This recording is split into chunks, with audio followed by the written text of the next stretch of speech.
Warning! Bitag Live Morning caters to mature audiences. Topics discussed are particularly on hot, timely, current issues purposely intended for Filipino viewers and listeners worldwide. Discussions may contain language that may not be appropriate for some sensitive audiences. If you do not approve of the content listed above, please do not watch our videos. If you wish to continue, we strongly advise that you proceed with caution. Viewer maturity is advised. Mag-iingat lang ho kayo baka kasi lumabas na naman yung sinasabing modus ng langhap. Ito ho yung binansagan ho namin langhap. Ito yung sinasabi ng iba na walang kamuwang-muwang. Yun hong spray daw na ini-spray para ikay mamanhid yung katawan mo at aantukin ka, maninigas ka na lang, tapos makakatulog ka. Pwede ka nang pagsamantalahan, pwede ka nang hold upin, pwede kunin yung mga gamit mo sa loob ng taxi. Sa amin ho, nilabas ho namin to base doon sa salaysay ho ng isang doktora na siya ho specialista at naintindihan ho kung ano mga nagaganap ho sa operating room. Na sinubukan ho ata sa pamamagitan ho ng Pembo, itinapat niya ho, itinapat daw ng driver noon sa may air-conditioned vent. And this was about 2 years ago. And ito ho, magto 2 years na. Ito ho, naramdaman niya ho paglambot, na nanlalambot daw ho siya, at pagkatapos nahihilo, ayun na raw ho, mabuti dali-dali nakalabas ho siya ng taxi. Ito ho'y ginagamit pa rin ho ng iba, mag-iingat na lang ho tayo kasi depende ho sa utak kriminal eh. Alam niyo ho yung mga dorobot utak kriminal, yung estilo ho nila mga boss, alam niyo ho ba? Ha? Etong estilo ng mga putok sa buho na to eh. Kapag nakikita ho sila ng oportunidad, sa kanilang pagnanasa mga biktima, whether manyak yan o kawatan man yan, ang kanilang pagnanasa sa pambibiktima, pagnanakaw, or pagiging manyak, nakakita lang sila ng oportunidad, isasagawa ho nila yan eh. The opportunity to commit because there's always the desire to commit. Kaya ito ho ng aming sinasabing langhap.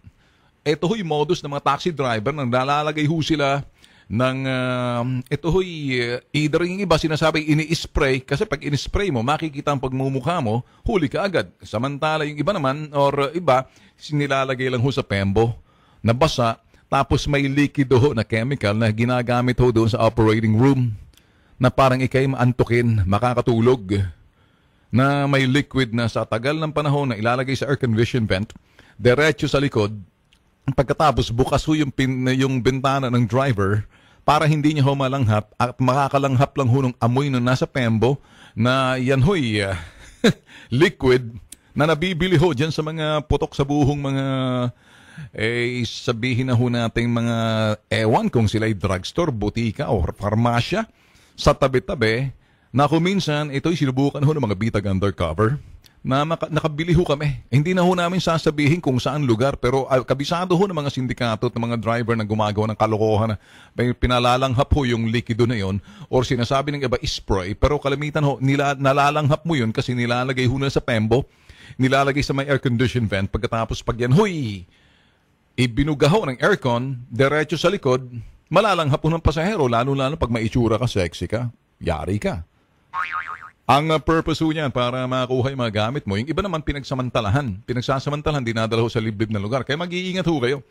Mahalaga ho kasi para makaiwas ho sa langhap. Tingnan nyo ho na gumagana ho yung lock ng bintana, lock ng pinto. Tingnan nyo ho from the inside out kasi baka naka-child lock. Tingnan nyo ho kung gumagana rin ho yung bintana na may bababa nyo para nang sa ganun kung nahihilo kayo. Kung sakaling naka-child lock, pwede nyo hong buksan from the outside kahit na ho i-unlock nyo yan. Kung naka-child lock ho yan, ganyan yung ginagawa ng ibang mga driver. Para wala kang kawala, mahihilo ka na, dadalhin ka sa liblib na lugar, doon ho isasagawin ka lang krimen. Nakawang ka na, masahol dito, baka ma-rape ka, o di naman kaya, ikay pagsamantalahan. Eto ho yung aming mga sinasabi sa inyo, base ho doon sa mga files. Sa mga files ho yan ang modus ng sa bitag ho. Repository ho kami ng mga modus na ito ho'y base sa mga salaysay ho ng biktimang lumapit ho sa amin. At ito ho'y inilantad na ho namin that will serve as an all-points bulletin to identify kung ikay minomodus na hindi mo alam. Kaya kung kayo ho'y sumasakay sa mga taxi, ingat lang ho, baka kung kayo ho'y nakakaramdam ng pagkahilo, buksan yung bintana. Baka kasi minomodus na ho kayo ng likido na kung saan pinalalanghap ho sa inyo, na makakaramdam lang ho kayo pangkahilo, o ano may mga bagay na medyo malalagay na ho kayo sa alanganin na yung iba daw parang nanghihina na tapos hindi na makagalaw, doon na pagsasamantalahan. So ito ho, all points bulletin din ho yan dito ho sa Bitag Live.